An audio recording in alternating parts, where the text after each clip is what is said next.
Hello, I'm Chris Sarley, Investment Research Analyst at Chelsea Financial Services, and today I'm delighted to be joined by Thomas Patchett, an investment specialist on the Japanese funds at Baillie Gifford. Thank you very much. Let's start with what's been going on in terms of the turnaround in Japan. A lot has been made of the improving corporate governance being a major factor behind its sort of change in fortune in recent times.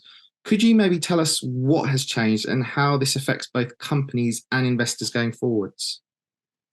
Yeah, sure. No, it's a good question. It's one that we've been asked quite a lot of recently. The corporate governance reform is a narrative, an ongoing narrative that has been associated with Japan for decades now.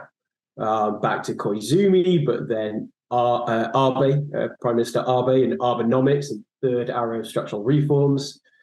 There was the stewardship code, the corporate governance code, and their triennial revisions, and more recently, the TSE initiatives. And this is whereby the Tokyo Stock Exchange has requested that companies that trade below book value, and that's almost half of the market, half of the topics that trade below book value, they have been asked to come up with measures to lift their corporate value. And there's a lot of low-hanging fruit here within Japan. For improvements, because many companies have excess cash holdings, inefficient capital allocations, and cross-shareholdings that collectively dilute their returns and result in this low multiple. Now, the market has viewed this quite favorably because they see this action or initiative as a catalyst that will help address the issues that have suppressed valuations of Japanese companies for so long. They are viewed as providing a catalyst to a re-rating, or will cause a re-rating of Japanese equities. Obviously, Japan for 3 odd decades has had concerns over the economy, Japanification, amongst many other things. What has happened more recently is Japan has sort of finally moved from a deflation environment to one of mild inflation. Is this likely to be sustained? And essentially, what are the benefits to the economy? Inflation over here is not, obviously, the levels we have are not that welcome. Maybe just give us an insight into what it is in Japan and perhaps why it's more welcome and more sustainable there. Yeah, sure. It's hard to tell just how sustainable it will be. It's looking like it has become a little bit more ingrained within society. The headline inflation number, to put it in context, is about 3% versus, I think, 6.7% here. So it's still low relative to other developed countries, but very, very high relative to their history. It would probably be a little bit high if it weren't for government subsidies and a few other factors. But we're still seeing wage inflation, a lot of regulatory bodies pushing through, requesting higher prices, higher wages for their members. I think if Japan as a country were to exit deflation, that could provide a huge boon to the economy, creating that kind of virtuous circle. Higher wages should result in higher consumption. That would allow for higher price rises and greater corporate profitability, which could drive further higher raises in wages and the likes. And so you do have this kind of virtual circle. So looking for kind of a balance of trying to find sort of mild inflation to the point where the consumer is still engaged and doing well, accepts price rises, etc., but is sort of in a position that's strong enough to still take those on board in terms of boosting the economy. And it's an interesting point because there's a book called The Price of Time by Edward Chancellor, and he argues that it's not higher rates that should cause concern or be an issue to worry about. It's actually free or over easy money for too long, which is of course what Japan has had for a lot longer than many other countries. And so shifting from that environment where the cost of cash is free to a much tighter environment could also cause some friction. And if you take mortgage rates, we've all experienced that here, where we've seen a huge bump in our mortgage rates from one month to the next for the same house. In Japan, you can still take out a mortgage for 20 basis points. So deeply kind of negative real rates there. And so if things were to shift, purses could come under a lot of pressure. Okay. I'm going to turn to So I wanted to turn to a specific couple of segments of the market, which was the more smaller mid-cap sector, which is an area you guys sort of delve into to a strong degree. That hasn't had the tailwinds that perhaps some of the larger companies have had. Maybe just talk me through the segment in terms of, how cheap are they now? Are there any specific catalysts you'd look for areas to start performing? And, are there a couple of companies that perhaps are outliers? Just give us a bit of a view on where you see those particular segments. No, I think it's a good point. I think we have seen a lot of funds flow into Japanese equities from international investors, and the majority of those funds have gone into larger, more liquid names. Companies assumed to be a better, purer play on Japan Inc. and some of the broader macro narratives that are supporting the asset class at the moment, which is leaving whole parts of the rest of the market uncovered, unloved, underappreciated. So we're finding a lot of opportunities in a range of different industries of businesses that continue to deliver strong growth, yet are trading at multiples less than the market.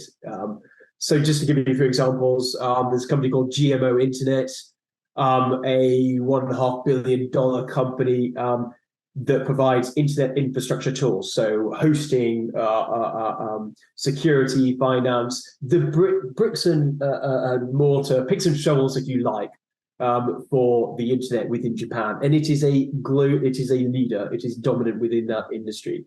Mm-hmm. Yet it trades at 1x price to sales, which is less than that of the market, despite the fact that it's been growing at double-digit rates on a compounding basis for the past 5 years. There's another example as well, which I think is particularly relevant given what we're seeing in AI, a company called CyberAgent. This is a slightly bigger $2.5 billion company. CyberAgent is probably one of the companies that is embracing artificial intelligence more than most within Japan. And they are doing so within online advertising, digital advertising, creating AI generative banner ads, which are tailored to the individual user viewing that particular website at any point in time. That technology could allow them to change the economics of advertising in an industry which is still predominantly offline. This company has been growing at even at an even faster rate than GMO Internet. It's been growing at 15% compounded for the past 3 years, yet trades on a multiple that is half that of the market. And then the list goes on. I could bore you for the rest of the day with other examples of Japanese companies that are doing pretty phenomenal things, yet are underappreciated by the rest of the market. And given the growth rates that a lot of these companies are delivering, you don't necessarily need the market to re-rate these stocks in order to make a significant return.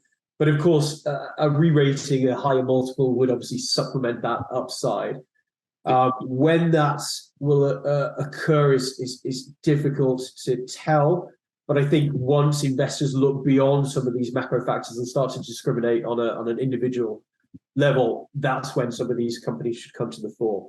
So just a couple of quick follow-ups from that. Firstly, so you kind of answered the first one there in terms of being happy to be patient with these companies. Secondly, in terms of M&A activity, is that a concern in Japan like it is in other parts of the world with small caps that are sort of lowly valued? No, I think this feeds into the broader corporate governance piece, if you like. Japanese companies are becoming more proactive, more willing to engage, and we're starting to see a lot more activity in terms of M&A. So that could bring the opportunity to life a lot more so. And the governments are far more open to this as well. So it's becoming a very interesting market for activism. And given the anomalous pricing that we're seeing in terms of high growth rates from companies trading at very, very low multiples, Japan is now the second largest market for activism after the US. So it is within the target sights of a number of investors because of those really attractive characteristics. It would be remiss not to look at some of the downsides that have sort of plagued Japan for the last 30 years. Obviously, there are a few. Let's talk about the most obvious one, which is demographics. They have hit long-term growth or have been a headwind for long-term growth in Japan in the past. Could you maybe just tell us through what the government is looking to do to tackle the challenges of demographics? I think this is a structural issue which is quite difficult for the government to address and deal with. I heard a stat a while back. This is quite a few years back that every woman in Japan would need to have something like 4 children just to stabilize the population. So I don't think this is clearly doable. The population is shrinking, and I don't think that is going to reverse anytime soon. What's important here, though, is that issue does not pull away from the opportunity that Japan presents as an investment destination for clients. What is often an issue at the macro level can be transferred or transformed into an opportunity at the bottom-up level. Mm-hmm. So there are a lot of companies which we as bottom-up investors find that are turning these economic headwinds into industry tailwinds. They're turning threats into opportunities. And just one example to illustrate that point is a company called Nihon M&A, which is an M&A advisory for the SMEs, small and medium-sized enterprises within Japan. Every year, by their assumptions, and there are other industry groups that back up these numbers, there are about 60,000 SMEs that need to be sold because they are being run by retiring founders in their 70s, 80s that don't have any succession plan in place. Nihon M&A conducted about 1,000 deals last year, so even if they are grossly overestimating that number, it still represents a significant addressable market, which is only increasing. So that is a wonderful illustration of how this demographic issue can be turned into a fantastic opportunity for some companies that are turning that around and profiting off of that economic issue. I think there are a whole host of other examples within the automation and internet space as well that should also benefit as their automated and or online solutions provide an increasingly appealing alternative to what is becoming an expensive and shrinking pool of labor. So Japan is quite an interesting pivot point where its labor market is becoming so tight and increasingly expensive, where the payback period for investing heavily into an automated solution or an online software provider becomes far less, becomes more appealing. So it's had a really interesting pivot point for the increasing acceleration of digitalisation and automation. I mean, you use the word pivot point. It feels like there's a pivot point in a few areas in Japan at the moment, but maybe, and I appreciate you're more of a company by company type of investment house. Do you have a view on where you think Japanese equities will be in 2024? Do you feel there's certain sectors or markets that will be attractive in particular? Just a little bit of a view on that, please, to round this off. Short term, it's very difficult to forecast. What provides us with excitement lies further ahead into the future. And this is where I think Japan is incredibly exciting because there are a lot of structural growth opportunities that are probably more unique to the Japanese market than elsewhere. Mm-hmm. 2 examples I would provide would be automation. Japan continues to lead globally in industrial robots. And there are a lot of trends which are accelerating their adoption, be it reshoring, wage inflation in Japan, but elsewhere around the world, and the improving application of robotic tools that sees them being used far broader beyond the traditional application within the auto sector. And then the other I would give would be digitalization within e-commerce, software as a service, cashless payments, and a whole host of other areas, which remain in their infancy in Japan versus elsewhere in the world. And one example, just to illustrate that, would be cashless payments. So in Japan, cash is still king. It still accounts for about 70% of transactions thereabouts, which is the polar opposite of the UK and most other developed markets.